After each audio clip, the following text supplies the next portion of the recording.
I was standing in our kitchen unpacking groceries when I casually mentioned to my husband that I'd had an awkward encounter at the store with a couple who kept staring at me in the produce section. They seemed nice enough, but they were strangers, I said, putting milk in the fridge. That's when my husband looked up from his phone with this strange little smile and said 4 words that made my blood run cold. Not anymore, they're not. The way he said it, so casual and certain, like he knew something I didn't, made me freeze with a bag of apples still in my hand. "What do you mean, not anymore?" I asked, trying to keep my voice light even though alarm bells were already going off in my head. "What are you talking about, Brian?" "My name is Lauren Mitchell. I'm 34 years old, married for 6 years, work as a graphic designer from home, and what I'm about to tell you is the story of how I discovered my husband had been systematically befriending strangers and inserting them into my life without my knowledge or consent. The story of how what seemed like friendly, neighborly behavior was actually something far more sinister and controlling. The story of how I almost lost my sense of reality before I figured out what was really happening. It started so subtly that I didn't notice anything was wrong for months, little things that seemed insignificant at the time, but that I can now see were part of a pattern. Brian and I had been married for about 5.5 years when things started to change. We had what I thought was a good relationship, met through mutual friends, dated for 2 years before getting engaged, had a simple wedding with close family and friends.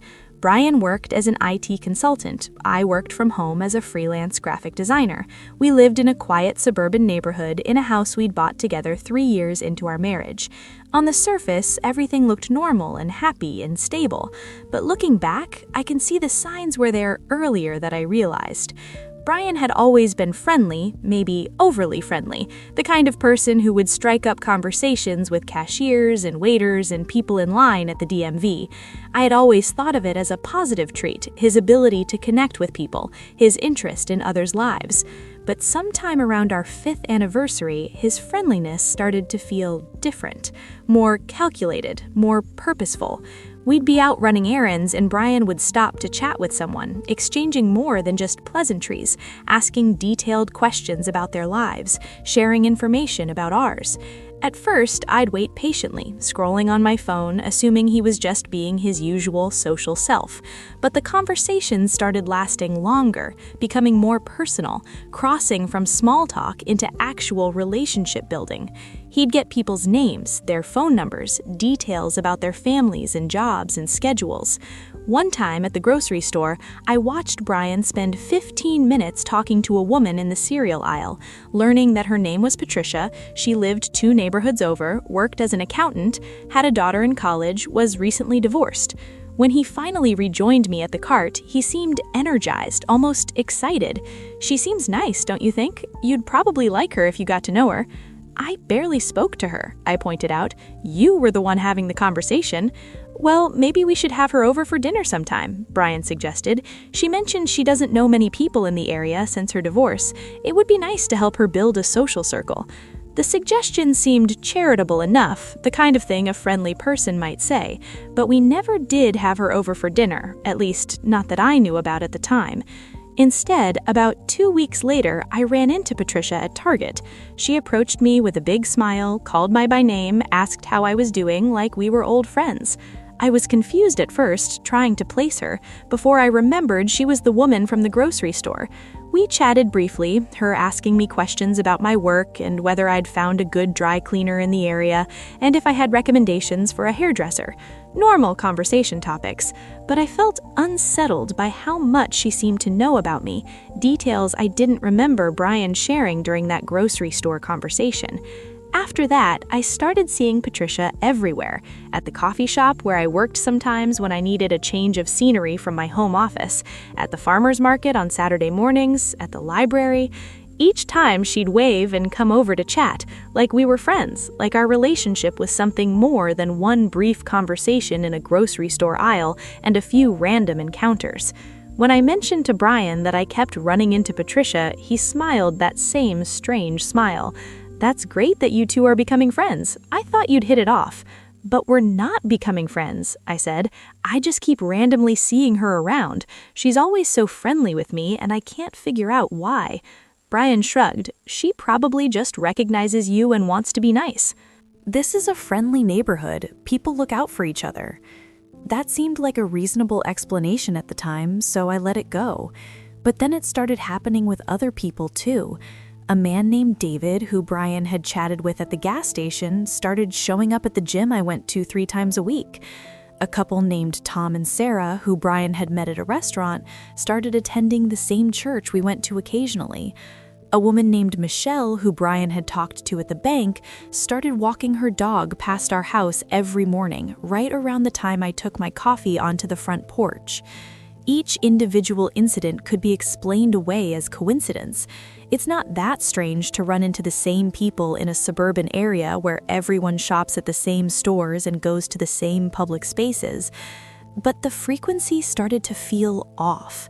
I'd mentioned to Brian that I'd seen David at the gym again, or that Michelle had stopped to chat during her dog walk, and he'd get this pleased look on his face. "I'm glad you're making friends in the neighborhood. You work from home so much, it's good for you to have social connections beyond just me and your online work colleagues." The thing was, I didn't feel like I was making friends. I felt like these people were being inserted into my life, appearing in my spaces, knowing things about me that I hadn't shared with them. And they all had this same quality to their interactions with me: overly friendly, asking personal questions, acting like we had a relationship that was closer than what actually existed. About 6 months into this pattern, I was having coffee with my actual friend Rachel, someone I'd known since college, someone whose presence in my life was organic and chosen. I mentioned casually that I'd been running into a lot of new people lately, neighbors and acquaintances that Brian had met who seemed to keep popping up wherever I went. "That's nice," Rachel said. "It's good to expand your social circle." But then I kept talking, listing out the specific people and the specific places and the specific frequency, and Rachel's expression changed. "Lauren, that's weird, like actually strange. That many people you barely know, all showing up in all your regular places, all being overly friendly, that's not normal coincidence." I felt defensive at first. "You think I'm being paranoid?" "No," Rachel said carefully. "I think something odd is happening and you're noticing a pattern. Have you talked to Brian about it? About how it feels strange that all these people he randomly befriends keep appearing in your life?" I hadn't, not directly. I'd mentioned the individual incidents, but I hadn't voiced the growing sense that something was off about the whole pattern. So that night, I brought it up with Brian. We were having dinner, just the two of us at our kitchen table, and I tried to phrase it in a way that didn't sound accusatory. "I've been thinking about all these new people we've been meeting lately, Patricia and David and Tom and Sarah and Michelle and the others. It's starting to feel like a lot, like everywhere I go there's someone you've befriended who wants to chat with me." Brian looked up from his pasta, his expression neutral. "Is that a problem? Are people being rude to you?" "No, they're all very nice. It just feels like a lot of new social interaction when I didn't really ask for it. I work from home because I like quiet and solitude. Having all these people suddenly in my orbit feels overwhelming." "I thought you'd appreciate having more friends," Brian said. "You're always saying you feel isolated working from home. I'm just trying to help you build connections." "But I didn't ask you to build connections for me," I said, trying to keep my tone gentle. "I'm capable of making my own friends when and if I want to. I don't need you playing matchmaker or social coordinator for my life." Brian's face tightened in a way that was subtle but that I'd learned to recognize over 6 years of marriage. It was his tell that he was angry but trying not to show it. "I'm just being friendly to people," he said evenly. "I can't help it if they remember you and recognize you when they see you around. I'm not orchestrating some grand conspiracy to fill your life with acquaintances, Lauren. If people are being nice to you, maybe just be grateful instead of looking for problems where there aren't any." The conversation ended there, with me feeling like I'd been unreasonable, like I was creating conflict over something innocent. Brian had a way of doing that, making me feel like my concerns were overreactions, like I was being difficult or paranoid or ungrateful. So I dropped it and tried to accept the new normal of constantly running into people who acted like they knew me better than they actually did. But I started paying closer attention. I started noticing more details that didn't add up, like how Michelle always seemed to know exactly when I'd be on my front porch with my coffee, appearing with her dog within minutes of me sitting down, or how David was always at the gym during my exact workout times, even though the gym was open from 5 a.m. to 11 p.m., and my schedule varied.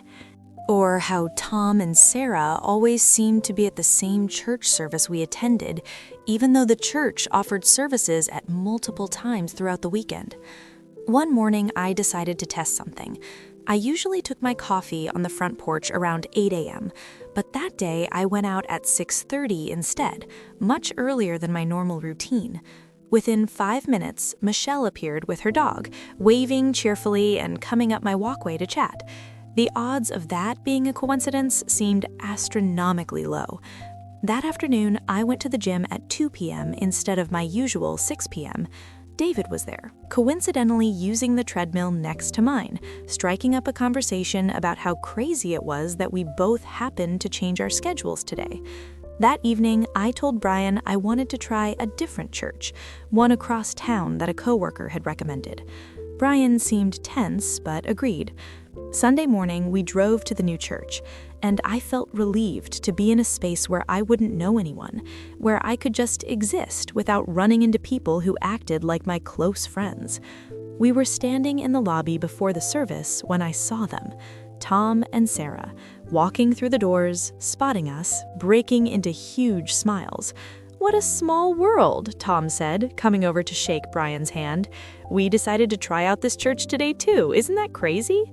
The coincidence was too much. The odds were too impossible. Something was very wrong. After the service, I waited until we were in the car driving home before confronting Brian. "How did Tom and Sarah know we'd be at that church?" I asked, keeping my voice level. "We didn't tell anyone we were going there. I only decided yesterday." Brian kept his eyes on the road. "I might have mentioned it to Tom when I ran into him earlier this week.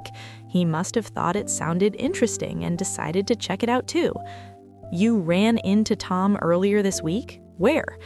"At the hardware store. We were both picking up some supplies. It was just a brief conversation." "But you didn't mention running into him to me?" "Why would I?" Brian said, irritation creeping into his voice. "Am I supposed to report every casual conversation I have with acquaintances? You're making a big deal out of nothing, Lauren."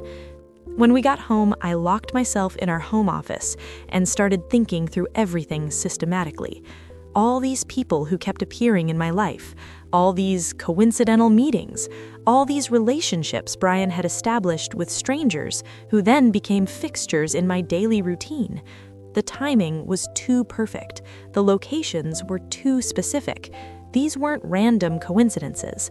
Someone was coordinating these encounters, and the only person who had the information to coordinate them, the only person who knew my schedule and my locations and my routines, was my husband. That night, after Brian had gone to bed around 10 p.m. like he always did, claiming he needed to be up early for a morning meeting, I stayed awake. I sat in our living room in the dark, just thinking through everything that had happened over the past months, trying to piece together a puzzle I hadn't even realized I was looking at until now. The more I thought about it, the more details surfaced that I'd dismissed or rationalized at the time, but that now seemed significant. After an hour of sitting there replaying memories and conversations, I made a decision that felt like crossing a line, but also felt absolutely necessary. I needed to know what was really going on. I needed evidence, not just suspicions and odd feelings and unexplainable coincidences. So I did something I'd never done before in our entire 6 years of marriage, something I'd always thought was a violation of trust and privacy, something I'd judged other people for doing. I went through Brian's phone. He'd left it charging on the kitchen counter like he did every night, plugged in next to the coffee maker, ready for his morning alarm. I knew his passcode because we'd always had what I thought was an open, transparent relationship. We knew each other's phone passwords and email passwords and had access to each other's devices. It was supposed to be about trust, about having nothing to hide from each other. The irony of that policy was about to become devastatingly clear. My hands were shaking as I unplugged his phone and sat down at the kitchen table. I felt guilty and sneaky, and like I was doing something wrong, but I also felt driven by a need to understand what was happening to me, to my life, to my sense of reality. I opened his text messages first, scrolling through recent conversations. Most of them were mundane, work-related chats with colleagues, a few exchanges with his parents about an upcoming visit, messages about household stuff and errands. Nothing unusual or suspicious. But then I noticed something. There were several group chats that I'd never heard Brian mention. One was called Lauren's Circle, another was titled Project Integration, a third was labeled Neighborhood Watch, though we'd never been part of any official Neighborhood Watch program. My heart started pounding as I opened the first one. Lauren's Circle had 15 participants. I recognized most of the names immediately. Patricia, David, Michelle, Tom, Sarah, and almost a dozen other people who'd appeared in my life over the past months. People Brian had randomly befriended, who then became regular fixtures in my daily routine. The messages made my blood run cold.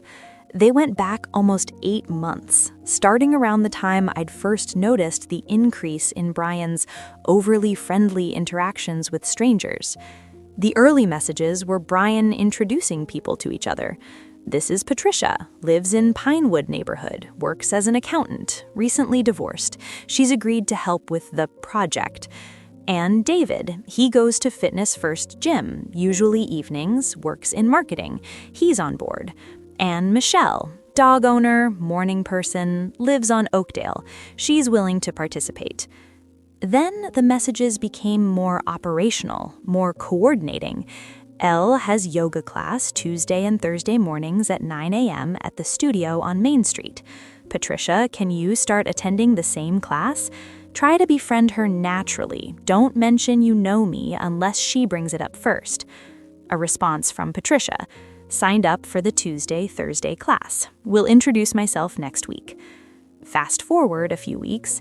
Elle mentioned she's stressed about a client project at work, something about a logo redesign that's been challenging. Michelle, when you see her during your dog walk tomorrow, ask about her work. Show interest. She responds well to people who ask thoughtful questions.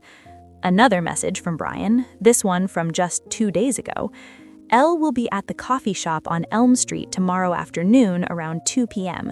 She's been going there to work when she needs a change of scenery from the home office.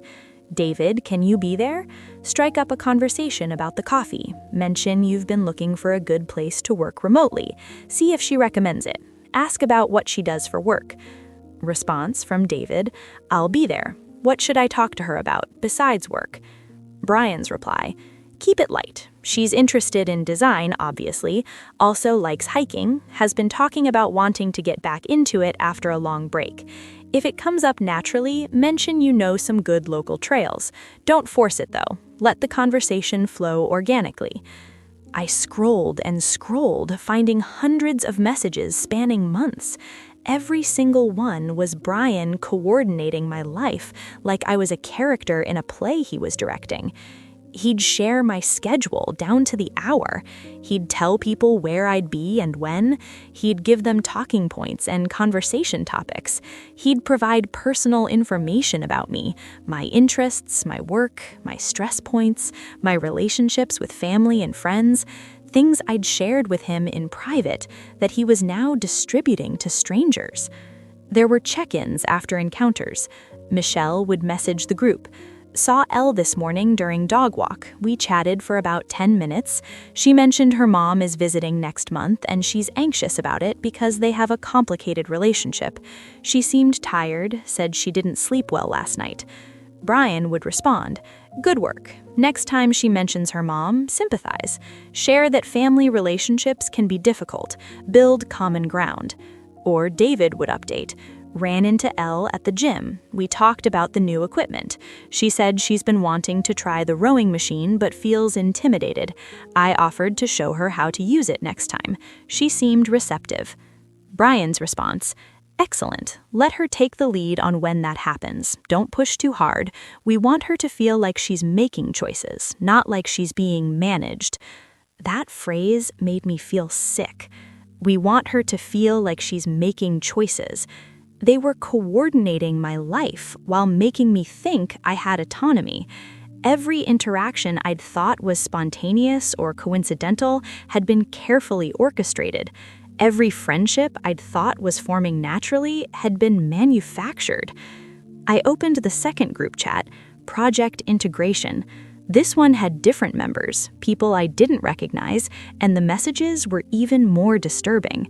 It was Brian discussing the logistics of his operation with what seemed like other people who'd done similar things or who were helping him refine his methods. The messages talked about strategies for social engineering, for building networks without the target becoming suspicious, for using multiple people to create a sense of organic social growth rather than manufactured relationships. There were discussions about timing, about how long to wait between introducing new people so it didn't seem overwhelming, about how to handle it if I became suspicious, about exit strategies if the whole thing was discovered. One message from someone named Greg said, "The key is making sure they never see the connections between the different people. Each person needs to seem independent. If your wife figures out they all know each other, the whole thing falls apart." Brian had responded, "I've been careful about that. They approach her separately, in different contexts." None of them mention knowing each other unless she brings it up. As far as she knows, they're all coincidental meetings. Another message from someone named Alicia. What do you do if she starts asking questions, if she gets suspicious? Brian's response: gaslight gently. Make her feel like she's seeing patterns that aren't there. Remind her that it's a small community and running into the same people is normal. Frame it as her being paranoid or isolated, which reinforces the narrative that she needs these social connections. I felt nauseated reading this. My own husband, the person I'd trusted more than anyone, was discussing strategies for manipulating my perception of reality. He was actively working to make me doubt my own instincts and observations. He was gaslighting me deliberately and systematically, and planning with others how to do it more effectively. The third group chat, Neighborhood Watch, was smaller but just as coordinated. These were the people who lived closest to us geographically. The messages were about monitoring my movements around the neighborhood, reporting when I left the house, where I went, how long I was gone. It was surveillance dressed up as friendly neighborliness. Someone named Pete would message, "Saw Elle leaving the house at 8:47 a.m., heading north. Looks like she's going to the gym based on what she's wearing." Another person, Karen, "Elle just pulled into the grocery store parking lot. I'm here shopping. Should I approach or let someone else handle today's interaction?" Brian would coordinate. "Let her shop in peace today. She had interactions with Michelle this morning and David last night. Don't want to overwhelm her. Just observe and report if you see anything unusual." I sat at that kitchen table for over 3 hours, reading through months of messages, taking screenshots of everything, documenting the full scope of what Brian had built. It wasn't just a few friends being coordinated, it was an elaborate network of 15 to 20 people, all receiving information about me, all being directed on when and where and how to interact with me, all reporting back to Brian about our conversations and my demeanor and what I'd shared with them. He'd created a surveillance system that operated through the guise of friendship. He'd recruited good-natured people by telling them I was struggling and isolated and needed help building a social circle. He'd given them just enough information to seem like concerned community members helping a neighbor in need. But the real purpose was monitoring and control, keeping tabs on every aspect of my life, knowing everything I did and said and felt. The level of planning and detail was staggering. Brian had spreadsheets, which I found in his cloud storage after finding the password in his saved passwords. He had files documenting each person he'd recruited, their schedules, their personalities, their connection points with me, their level of reliability in following the coordination instructions. He had notes about me, about my routines and patterns and preferences, more detailed than anything I'd ever written about myself. He'd been studying me like a research project, cataloging my life in ways that felt invasive and violating and completely insane. There were timelines showing when each person had been introduced into my life and what role they played in the overall network. Patricia was supposed to be the work friend, someone who understood professional stress and could relate to my career. David was the gym buddy, someone who could monitor my fitness routine and health.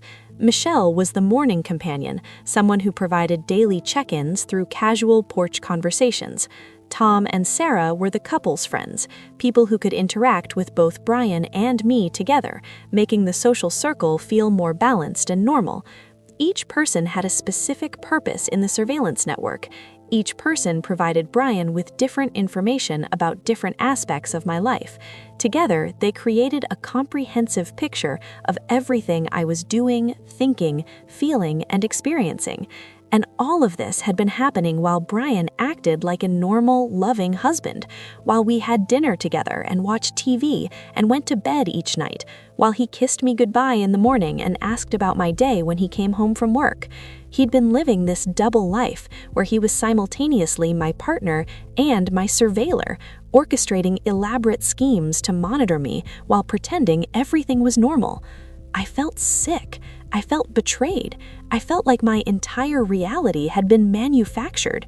I took screenshots of everything, dozens and dozens of screenshots, documenting the group chats and the coordination and the level of detail Brian had shared about my life. Then I carefully put his phone back exactly where I'd found it and went to our bedroom where he was sleeping peacefully, like he hadn't just been exposed as someone running a covert operation on his own wife. I didn't sleep that night. I lay there next to him, watching him breathe, trying to reconcile the man I'd married with the man who would do something this calculated and controlling and bizarre. Why would he do this? What was the goal? What did he get out of having strangers befriend me and report back to him? In the morning, I called in sick to a client meeting and waited for Brian to leave for work. The second his car pulled out of the driveway, I called Rachel. "You need to come over right now. I need someone to tell me I'm not losing my mind." Rachel arrived 20 minutes later and I showed her everything.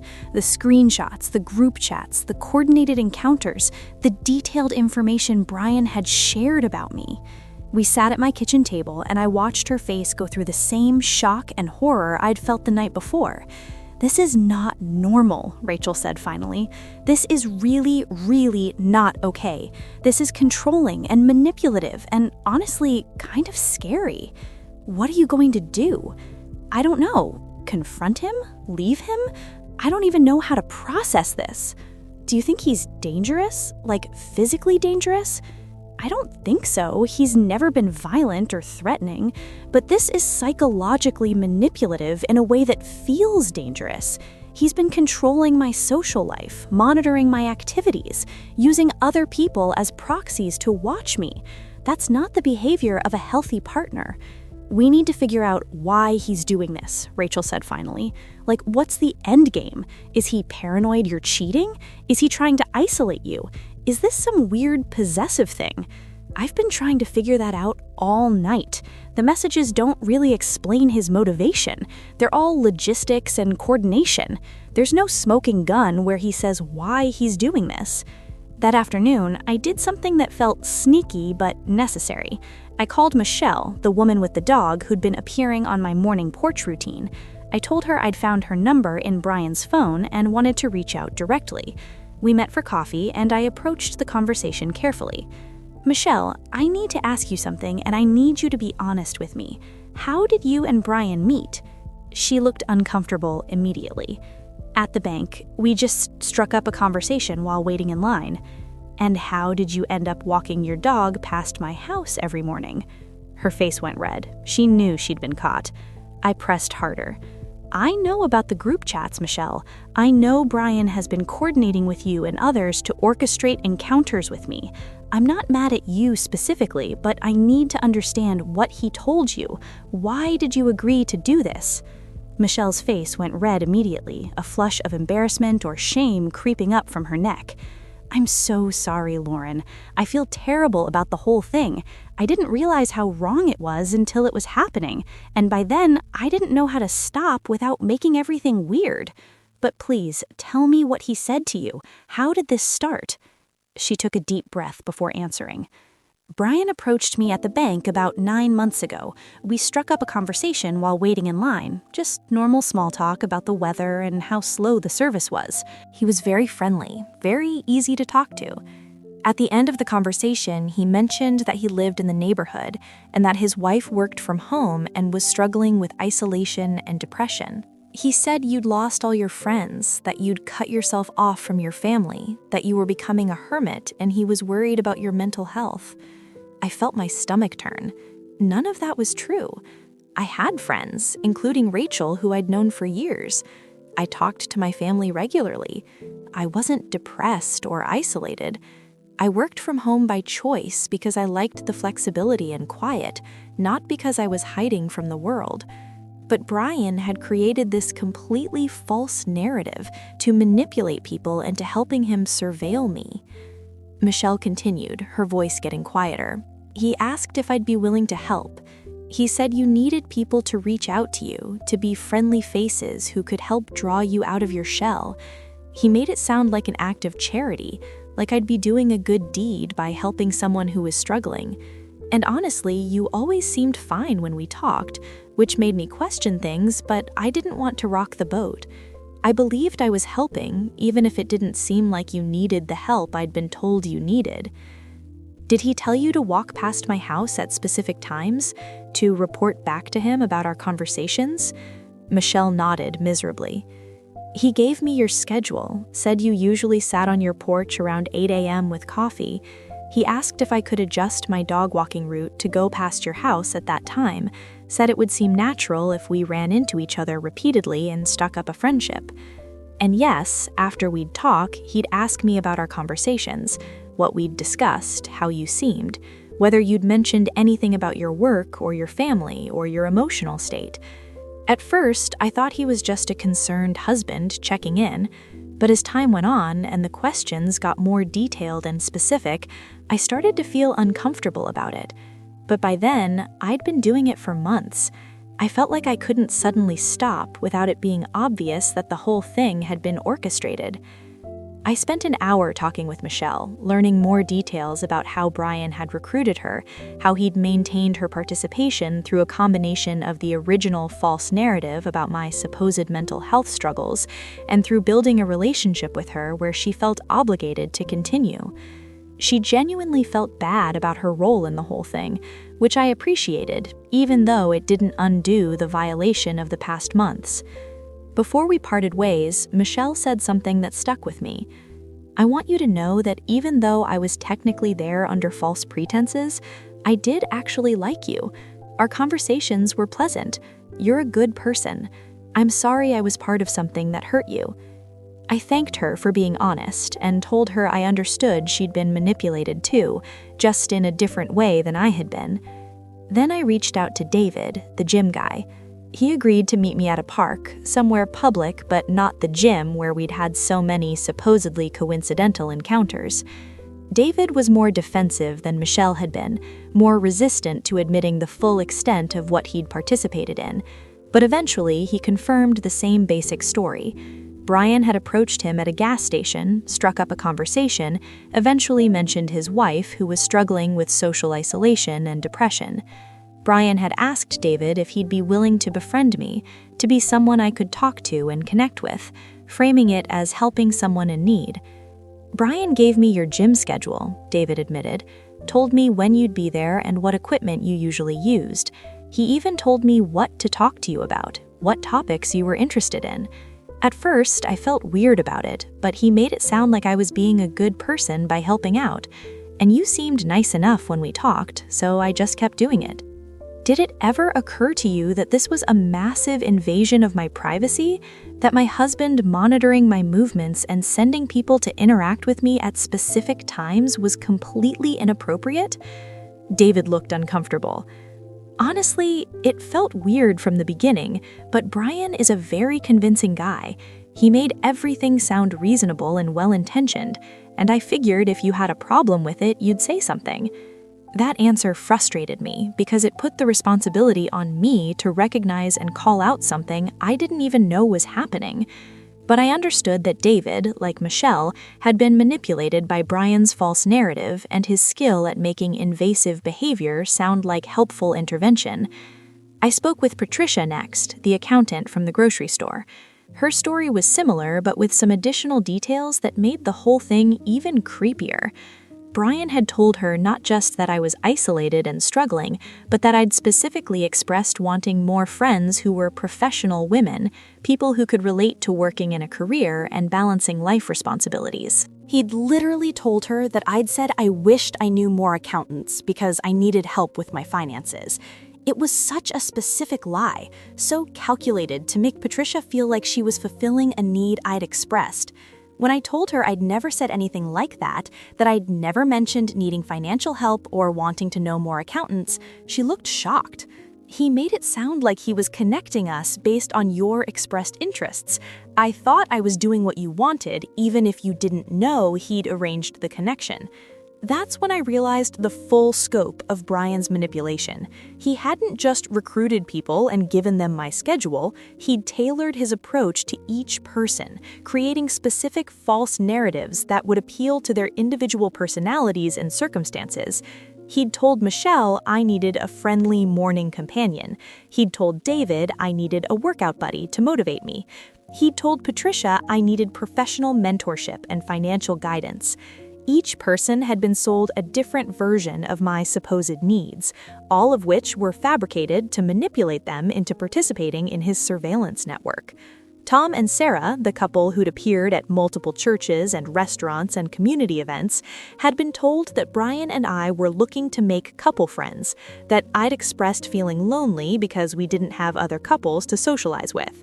When I asked them why they'd agreed to attend specific events at specific times, Sarah explained that Brian had presented it as coordinating social calendars, as him trying to arrange natural-seeming encounters so that couple friendships could develop organically. "We thought we were helping you guys build a social life," Sarah said. "Brian made it sound like you were shy about making the first move, so he was facilitating opportunities for us to run into each other. It sounded sweet at the time. Looking back, it sounds controlling and weird." Each conversation I had with the recruited people gave me more insight into how Brian had operated. He'd identified people who were naturally compassionate and helpful. He'd approached them in contexts where casual conversation seemed normal. He'd built rapport first before making his pitch. He'd framed his request for help in ways that appealed to their desire to be good people doing good deeds. He'd provided just enough information to make them feel informed, but not so much that they'd question the ethics of what they were doing. He'd maintained contact with them through the group chats, providing positive reinforcement when they successfully orchestrated encounters, offering guidance when situations didn't go as planned, creating a sense of community and shared purpose that made it harder for individuals to back out. It was a masterclass in social manipulation, in using people's better instincts against them, in creating a system of monitoring that operated through willing participants who thought they were helping rather than harming. What made it even more disturbing was the realization that Brian had studied these techniques. During the divorce discovery process, his lawyer had to turn over browser history and saved articles that showed Brian had been researching social engineering, cult recruitment tactics, network building strategies, and surveillance methods. He'd read books about influence and persuasion. He'd watched videos about building relationships and creating loyalty. He'd taken all of this knowledge and applied it to his own wife, treating our marriage like a case study in how to control someone through manufactured social networks. The psychological impact of these discoveries was profound and ongoing. Every time I thought I'd fully understood the scope of what Brian had done, another detail would emerge that made it worse. The fact that he'd planned this for over a year before implementing it. The fact that he'd kept detailed records and spreadsheets. The fact that he'd studied manipulation techniques specifically to become better at controlling me. The fact that he'd done all of this while maintaining a normal facade of a loving husband. Dr. Richards helped me understand that this level of calculated deception and control indicated a significant pathology in Brian's thinking and behavior. Normal people don't create elaborate surveillance networks for their spouses. Normal people don't recruit strangers to monitor their partner's movements. Normal people don't spend a year studying manipulation techniques to apply to their marriage. Brian's behavior suggested either a severe personality disorder or a level of anxiety and need for control that had gone completely unchecked and metastasized into something dangerous. She also helped me see that Brian's justification, that he was helping me because I was isolated and struggling, was a projection of his own issues. He was the one who couldn't handle uncertainty or lack of control. He was the one who needed to know every detail of my life. He was the one who felt anxious when he didn't have complete information about my activities and interactions. But instead of addressing his own psychological issues, he decided to control my entire social environment to manage his anxiety. That realization, that Brian's elaborate surveillance network was really about his own pathology rather than anything I'd done or any actual problems in our relationship, was both liberating and infuriating. Liberating because it meant I didn't have to blame myself or wonder what I'd done to trigger this behavior. Infuriating because it meant I'd been subjected to months of invasive monitoring because my husband refused to deal with his own issues in a healthy way. The question was still why. What did he get out of this? I decided to confront him directly. That evening, when he came home from work, I had printed out screenshots of the group chats spread across our kitchen table. "We need to talk," I said when he walked in. Brian saw the papers and his face went pale. Then he recovered quickly, his expression shifting to something like resignation mixed with defiance. "You went through my phone." "Yes, I did. And I found out you've been running a surveillance operation on your own wife, using strangers to monitor my activities and report back to you? What the hell, Brian?" "I was helping you," he said, his voice taking on that reasonable tone he used when he wanted to make me feel irrational. "You work from home all the time. You barely leave the house except for errands. You're isolated. I was worried about you." "So your solution was to recruit strangers to befriend me and spy on me, without telling me, without asking if this was something I wanted?" "I wanted you to have authentic relationships," he said. "If I'd told you I was setting it up, it wouldn't have felt organic. You would have resisted. This way, you got to make friends naturally." "There's nothing natural about this," I said, my voice rising. "You told these people I was depressed and struggling, which is a lie. You shared my schedule and my locations and personal information about me with strangers. You coordinated every interaction I had with them. You violated my privacy in ways I can't even fully comprehend yet." Brian's expression hardened. "I did what I thought was necessary. You're not good at making friends on your own. You push people away. I was trying to help you build a community because I was worried about your mental health." "My mental health? Are you serious right now?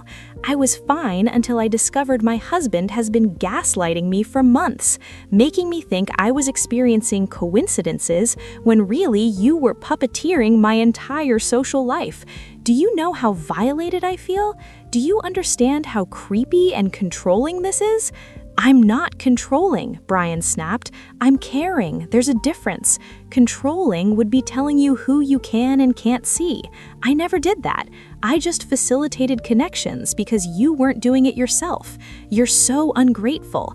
I put so much work into this, so much effort into making sure you had support and community, and you're treating me like I'm some kind of villain." The conversation spiraled from there. Brian refused to admit what he'd done was wrong. He kept insisting he'd been helping, that he'd been worried, that he'd done what any caring husband would do.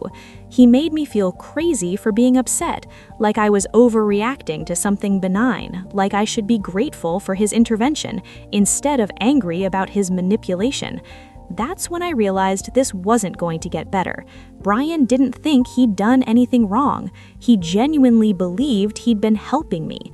And if he didn't see the problem, he'd just keep doing it or find new ways to control my life while framing it as care.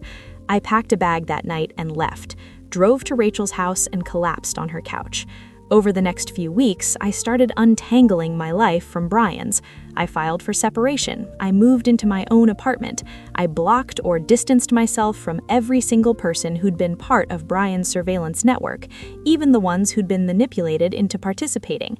I got a new phone number. I changed my routines and my locations and my schedules so Brian couldn't predict where I'd be. I started therapy to process the betrayal and the violation and the weirdness of discovering your reality wasn't what you thought it was. The therapist helped me understand that what Brian had done was a form of coercive control. He'd wanted to monitor me, to know everything about my activities and interactions, but he'd done it in a way that seemed benevolent on the surface. By framing it as helping me make friends, by recruiting well-meaning people to participate, he'd created plausible deniability for his controlling behavior. The therapy also helped me recognize earlier signs I'd missed or excused. The way Brian always wanted to know exactly where I was and what I was doing. The way he'd get anxious if I didn't respond to texts immediately. The way he'd subtly criticize my existing friendships and family relationships, creating distance between me and people who knew me before him. The surveillance network was just the most elaborate version of control he'd been exerting all along. The divorce took 8 months to finalize. Brian contested it at first, claiming I was abandoning our marriage over a misunderstanding, that he'd been trying to help and I'd twisted his good intentions into something sinister. His initial response to my divorce filing was to send me long emails explaining that everything he'd done had been out of love and concern. He genuinely seemed to believe that organizing a surveillance network of strangers to monitor his wife's every move was a reasonable response to her working from home and having a small social circle. But the evidence was pretty damning. Group chats coordinating surveillance don't really support a narrative of innocent help. Screenshots of messages planning my interactions and monitoring my movements don't read like a concerned husband trying to help his wife make friends. Spreadsheets documenting people's roles in a surveillance network don't suggest benevolent intentions. His lawyer eventually advised him to accept the divorce terms rather than have all of this come out in court proceedings where it would become public record. I think his lawyer recognized that if this went to trial, if all the documentation and messages and coordination became part of the court record accessible to media, Brian's professional reputation would be destroyed. So we settled. I got to keep most of what I wanted, including full ownership of the house, which I immediately sold because I couldn't live in a place where I'd been monitored so thoroughly. Brian had to pay for my therapy and moving costs as part of the settlement. He had to agree to no contact except through lawyers. He had to sign documents acknowledging that he'd engaged in surveillance and psychological manipulation, which gave me some legal protection if he ever tried something like this again.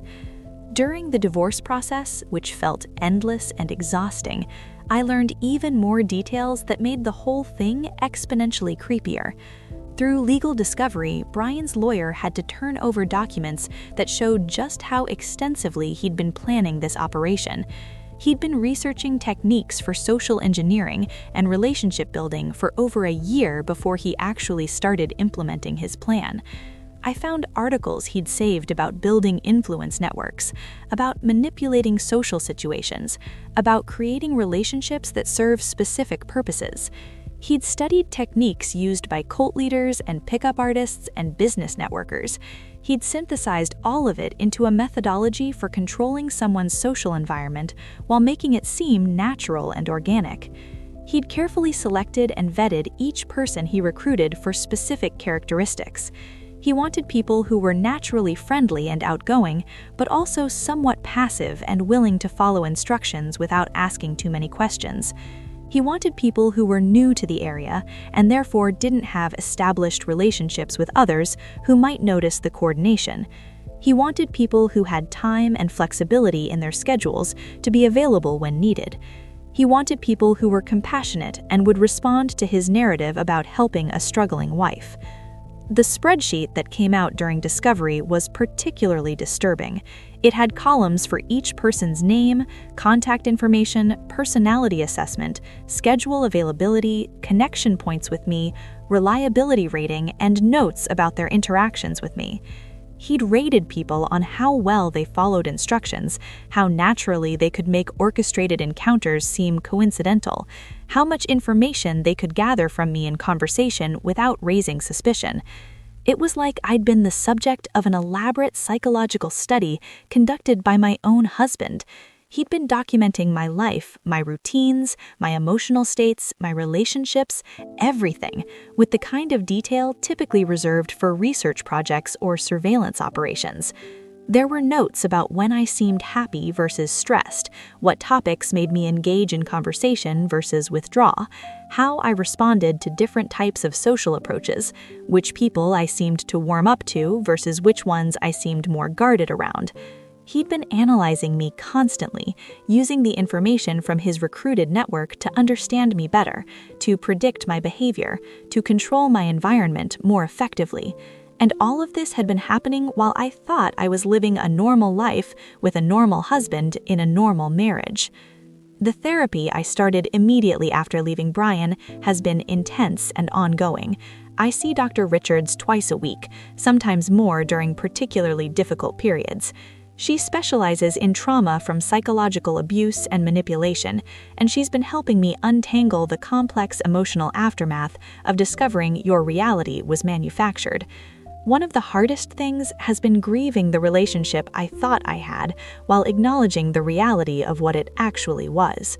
For 6 years, I believed I was in a partnership with someone who loved and respected me. Finding out that for at least the last year, possibly longer, Brian had been running a covert operation to monitor and control me required me to completely reframe my understanding of our entire relationship. Dr. Richards helped me recognize that what Brian did was a form of coercive control, which is a pattern of behavior that seeks to take away the victim's liberty or freedom, to strip away their sense of self. It's about making someone dependent and compliant through various tactics like isolation, monitoring, controlling their social environment, and manipulating their perception of reality. Brian's surveillance network checked all those boxes. He was monitoring me constantly through his recruited proxies. He was controlling my social environment by determining who I spent time with and when and where those interactions happened. He was isolating me from organic friendships by filling my life with manufactured ones that served his purposes. He was manipulating my perception of reality by making me think I was experiencing coincidences, when actually every encounter was planned. The therapy has also addressed the way Brian's behavior affected my ability to trust my own judgment and instincts. For months, I'd felt like something was wrong, like the coincidences were too frequent and too perfect to be random. But every time I'd expressed concern or skepticism, Brian had made me feel like I was being paranoid or irrational. He'd gaslit me, systematically and deliberately, until I stopped trusting my own observations and started deferring to his explanations. Learning to trust myself again, to believe that when something feels wrong, it probably is wrong, even if I can't immediately prove it, has been a major focus of therapy. Dr. Richards gave me exercises for rebuilding trust in my instincts, for paying attention to my gut reactions without immediately dismissing them as overreactions or paranoia. We've worked on recognizing that my feelings are data, that discomfort or unease or suspicion are signals worth investigating rather than sensations to suppress or rationalize away. The trauma of having my reality manipulated has also created challenges with new relationships, both friendships and romantic connections. How do you trust that someone is genuinely interested in you rather than acting under someone else's instructions? How do you believe that coincidental meetings are actually coincidental rather than orchestrated? How do you share personal information without worrying it's being fed to someone else? These questions have made forming new connections difficult and anxiety-provoking. Dr. Richards and I have worked on developing what she calls calibrated trust, which means being thoughtful and intentional about who I trust and how much I trust them, building trust gradually based on consistent behavior rather than giving it freely up front. It means paying attention to people's actions over time, looking for patterns of respect and honesty and reciprocity. It means being willing to walk away from connections that feel off or unhealthy, even if I can't articulate exactly why they feel wrong. I've had to relearn how to make friends organically, without the manufactured quality of the relationships Brian created. In the 2 years since leaving him, I've slowly built a small circle of genuine friendships. I reconnected with Rachel, who stuck by me through all of this and never made me feel stupid for not seeing what was happening sooner. I've become closer with my sister, who I drifted away from during my marriage, partially because Brian had subtly discouraged that relationship by always having conflicts with family events or making me feel guilty about spending time with her instead of him. I've met new people through activities I chose for myself, a pottery class I joined because I wanted to work with my hands, a hiking group I found online after deciding I wanted to get back into outdoor activities, a book club at the local library that focuses on memoirs and biographies. These relationships have formed naturally at their own pace, without anyone coordinating or monitoring them. And that organic quality, the messiness and unpredictability of genuine human connection, has been healing in ways I didn't expect. I've also had to rebuild my relationship with my family, particularly my parents, who felt hurt that I hadn't confided in them about what was happening. Looking back, I can see that Brian had been creating distance between me and my family for years, long before he started his elaborate surveillance network. He'd made subtle comments about them being intrusive or controlling. He'd schedule things during family gatherings so I'd have to miss them or leave early. He'd pick fights right before family phone calls so I'd be too upset to have a good conversation. He'd question why I needed to talk to my mom so often, suggesting it was preventing me from being fully independent and adult.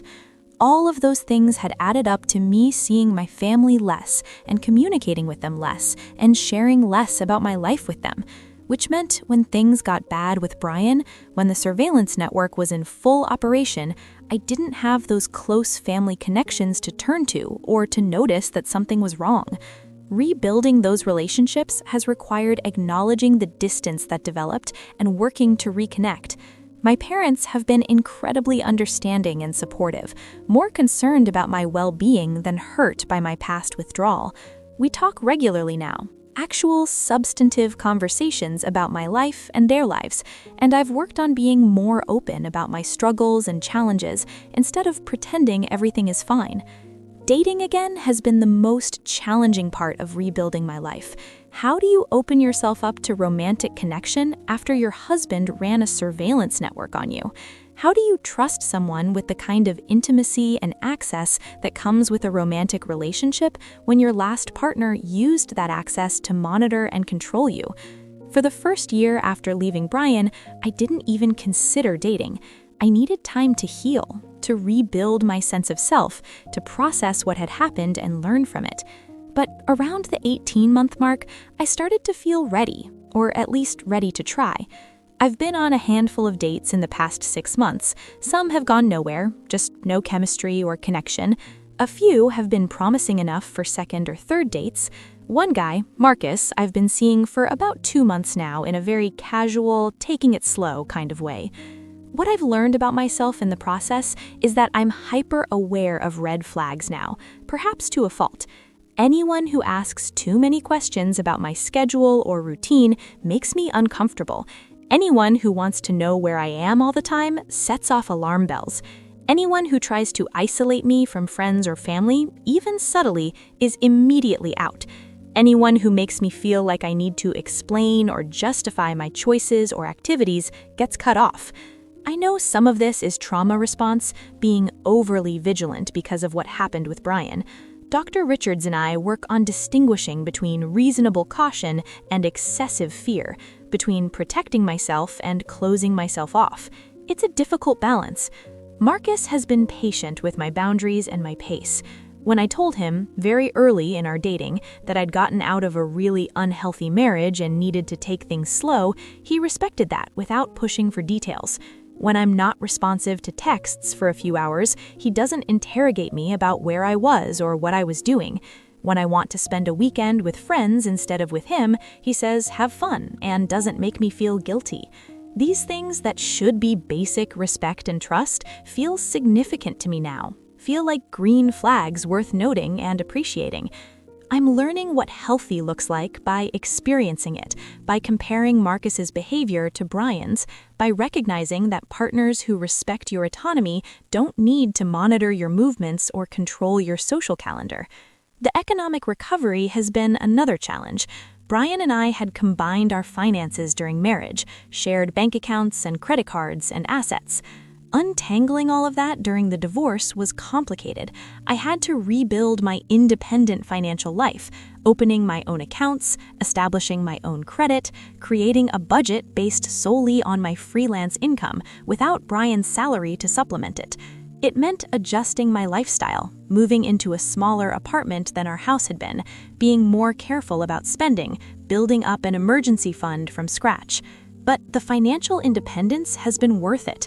Knowing that I support myself, that I'm not dependent on anyone else for my economic security, that I have my own money in my own accounts that no one else controls, that feeling of autonomy has been incredibly important to my healing. The work on myself has extended beyond therapy into practical life changes too. I've become more intentional about my privacy and my digital security.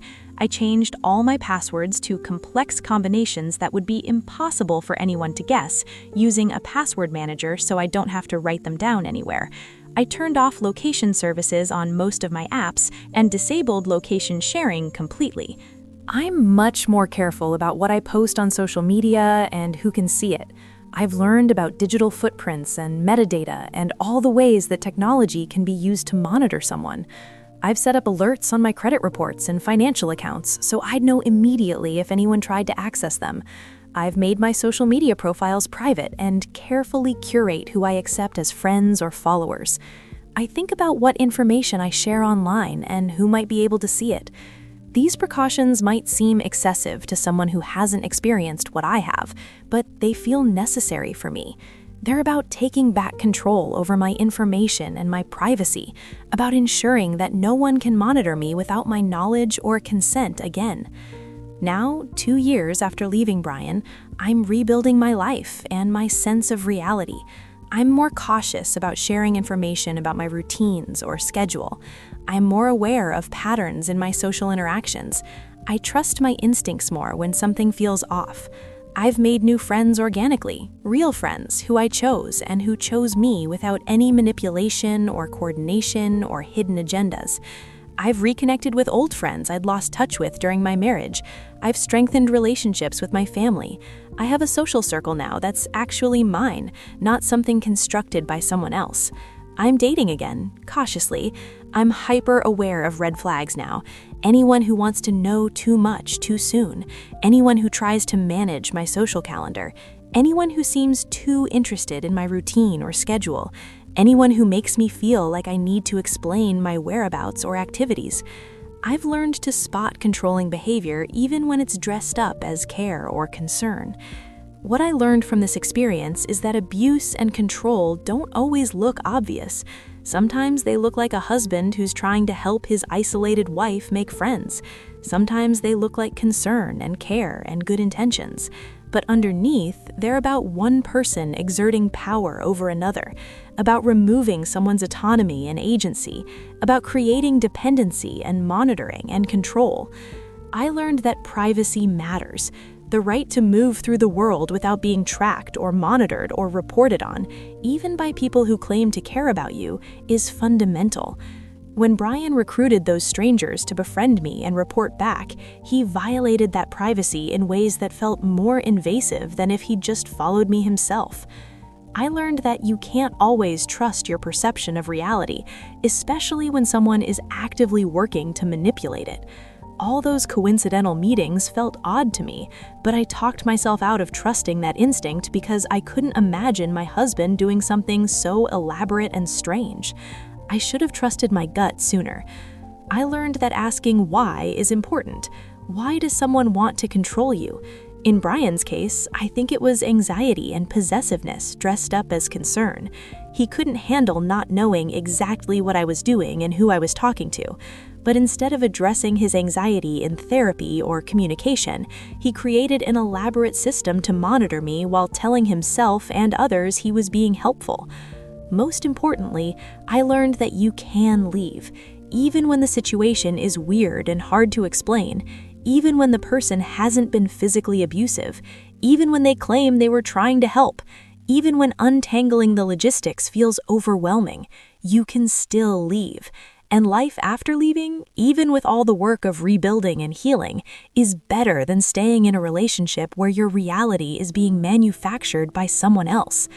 If you're reading this and something resonates, if you're in a relationship where your partner seems overly interested in monitoring your activities or controlling your social circle, even if they frame it as care or concern, please trust your instincts. That level of oversight isn't normal or healthy. Partners should trust each other, should respect each other's autonomy, should support each other's independent friendships and activities without needing to orchestrate or monitor them. Reach out to friends or family members your partner hasn't isolated you from. Talk to a therapist. Document what's happening. Make a plan. And when you're ready, leave. You deserve relationships that are based on trust and respect, not control and surveillance. The strangers Brian recruited weren't really strangers to him. They were tools he used to maintain control over me while maintaining plausible deniability about that control. When he said not anymore after I called them strangers, he was telling me exactly what he'd done. He'd made them not strangers anymore by bringing them into our lives, into my life specifically, without my consent or knowledge. That moment in our kitchen when he said those 4 words, that was the beginning of me understanding just how much of my reality had been carefully constructed by someone else. I'm grateful I found out when I did. I'm grateful I had the resources and support to leave. I'm grateful for friends like Rachel who believed me, even when the situation sounded too weird to be real.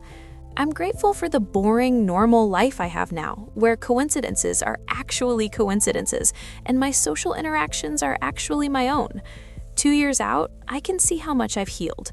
I can also see how much work is still ahead of me.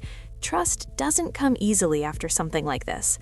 But I'm building it slowly, both trust in others and trust in my own judgment. I'm learning to listen to my instincts, to speak up when something feels wrong, to prioritize my own perception of reality over someone else's narrative about what's happening. That first strange encounter at the grocery store, when I mentioned those strangers to Brian and he said they weren't strangers anymore, I wish I'd pushed harder right then. I wish I'd asked more questions. I wish I'd investigated sooner. But I also know I did the best I could with the information I had at the time. And when I finally understood what was happening, I acted. I left, I rebuilt, I survived something really strange and manipulative, and I came out the other side. If my story helps even one person recognize that their partner's behavior isn't normal care or concern, but is actually control and manipulation, then sharing all of this will have been worth it. You deserve autonomy. You deserve privacy. You deserve relationships that don't require monitoring or surveillance or elaborate coordination. You deserve a life that's actually yours. If you found this story meaningful, I'd love to hear from you in the comments. Where are you listening from? Have you experienced a partner who tried to control your social circle or monitor your activities? How did you recognize what was happening? How did you get out? Your story might help someone else who's struggling to see their situation clearly. If this story helped you think differently about what controlling behavior can look like, please consider supporting the channel. Thank you for listening. You can find more stories about relationships and boundaries on my channel. Don't forget to subscribe. See you in the next one.